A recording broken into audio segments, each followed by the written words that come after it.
Welcome back to Tech Talk, here with my good old buddy from FPM3 Marketing, Adam Oldfield, and this is brought to you by AML. AML Communications is a Rogers authorized dealer, and go to amlcares.com. Adam, we're in the Waterloo region here. Yes, love this. You know what's hot in the Waterloo region, and I wonder what you think of what's going on up the road in Waterloo at Research in Motion.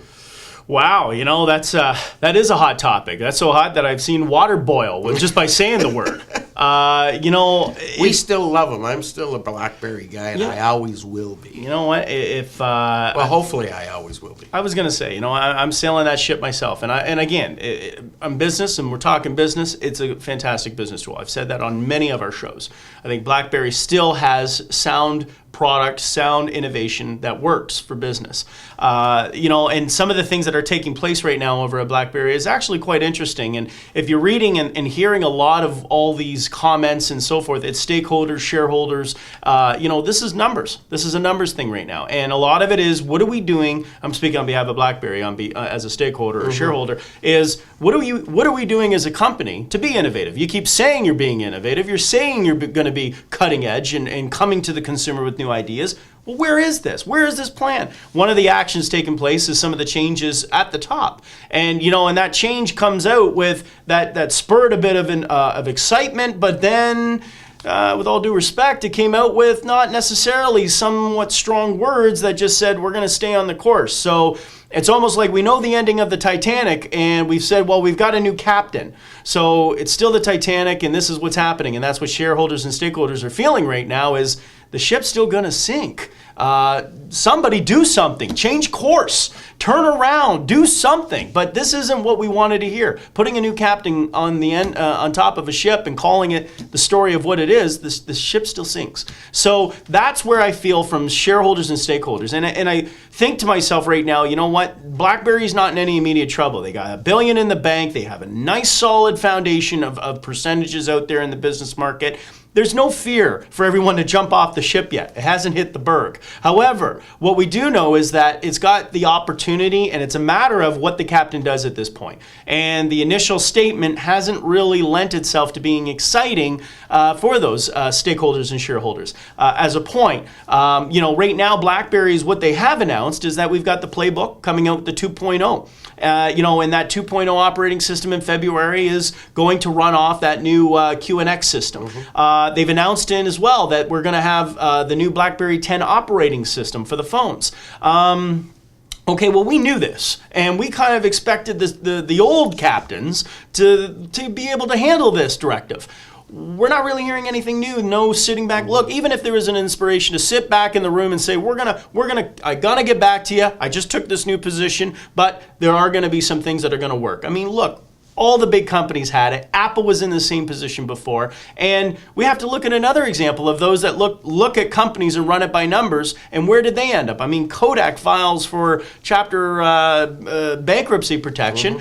And this company was on top of the world. It was unstoppable. It was an innovator. The grandfather of imaging. It took a product in many years with 150,000 employees, and now it's filing for Chapter 11. So you got to look at this and say to yourself, okay, it needs this protection. What did they do wrong? Well, I'll tell you, this is my analogy. It's very simple. They controlled each of the photo labs. So the products being sold were the film. Well, yeah, they were innovative, and they have a lot of patents worth $2 billion, and now they're selling those off to get themselves out of it. But how did they get to this position in the first place? Olympus and Nikon and all of them are now leaders in the photography world. Well, Kodak probably had a lot of investors standing back looking, saying, where's our revenue coming from? Oh, look, we control all the labs. It's going to be years until this goes dead. Well, one thing no one could forecast is that technology moves as fast as it does. And eventually what happened was your competitors went ahead of you,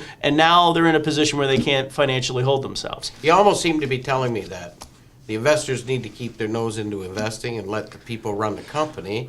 Because do we really know? Do we really know this this whole sphere of things that are happening at Research in Motion? Is there not maybe a cupboard full of new innovative stuff that's coming out, and consistency at the top needs to be there in order to deliver on those goods? Who knows? You know, if we using another competitive competitor to them, which is Apple, let's be honest. I mean, they're not really coming out with anything announcing innovative. No. I mean, they're really keeping it close to their heart. You know, but one of the things they have done is put a few leaks into the marketplace, and you know, and we'll talk a little bit more about those, such as the Siri. You know, that is a voice recognition system Apple purchased, perfected it, built it into their iPhone application, and it's going to be the big leader of the next business tool. Why? Because it's that virtual personal assistant. However, if we could see that there is a voice recognition strong system within BlackBerry that could offer this same tool, maybe that could be that saving grace. The problem, I say, is that I'm a small business owner, and you have to run a business by numbers. You really do. Yes. You got to look at it because that's what pays your bills. Yep. You can't sit back and say, well, we're going to constantly invest and invest and invest. Well, if it doesn't make money, you're not going to be around too long. So you got to have a balance, and I think that's the key component. With Kodak, there wasn't much balance. They kind of did some research. Yeah, we discovered technology, and yes, they had the first camera that had Wi-Fi, that you could take a picture, email someone. This is before exactly. technology and cellular. Back in the 90s. Back in the 90s, you could take a picture, email someone, and it would send the picture through a Wi-Fi connection. Back when it was free. They had that. Now you look at it today and say, well, if they had it, why didn't they do anything with it? Well, they spent the money on the research and parked it because at that moment in the 90s, there's a lot of photo labs making really good money. Why would you want to change what no one else was doing? There weren't very many hot spots around either that you could tap into some Wi-Fi. Well, not only that, but they'd be technically shooting themselves in the foot, and they But would don't be you their think, own you know, competitor. you related that back to, you said you're a small business owner too. Yes. You know, it's all about numbers. You're running your business on numbers. You know, the crude reality of it is that's what it's, you know, as Kevin O'Leary would say, the cold hard truth is it's all about the numbers. But if you're that small businessman, are you going to go out to your consumer and say, hey, I'm having trouble. I'm running, you know, it's risky. You know, you don't want your customers to know that. You want your customers to think you're on top of the world. Are the investors of RIM reacting, you know, and maybe that's hurting the image of the company as much as the lack of vision or statements or the fact that they didn't change up the entire executive leadership? I think again, I'm going to relate it to a successful business that set the ground in technology. And that was, you know, Apple did a very good job because they were in the same shoes as BlackBerry. Yeah, exactly. They were chaotically in turmoil. Their CEO at the time, before Jobs came back, was, heck, who the heck was it? Well, yeah, you know, exactly. at the 10 end of years ago, they were history. 15 years ago, Yeah. they were sitting back in 90 wondering whether they were going to exist. So you take a look and say, a company can do it, and they had to do it smart. And I think, you know, they didn't do anything that was really out of this world, but they really did come up with some innovative products. They got control of it. They managed to build the brand properly, and they had to do it under numbers too. I mean, they took massive losses in that time.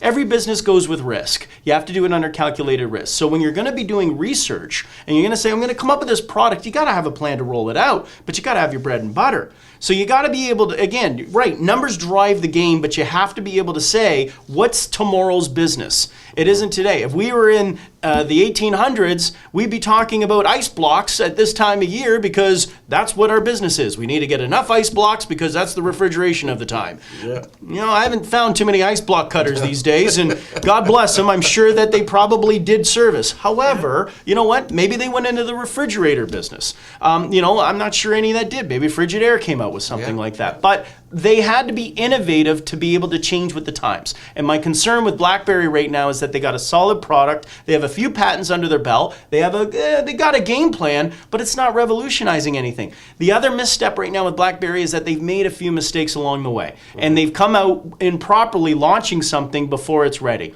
I think Basili did it very well when he actually said, I'm not ready to launch the Playbook, or at the time, our tablet, until I feel it's ready. I don't think he felt it was ready. And when it did roll out, there were problems, there were issues, and you know, he was wise to wait even as long as he did before he rolled it out. But they needed to get something into the marketplace. So step back, take a look at your resources, understand how they can work better, and then find out what the consumer wants. What does the consumer want? Well, and I let's think that perfect was it. a message from the new CEO. Yes. He wanted to listen to the consumer. He wanted to hear what the street wanted.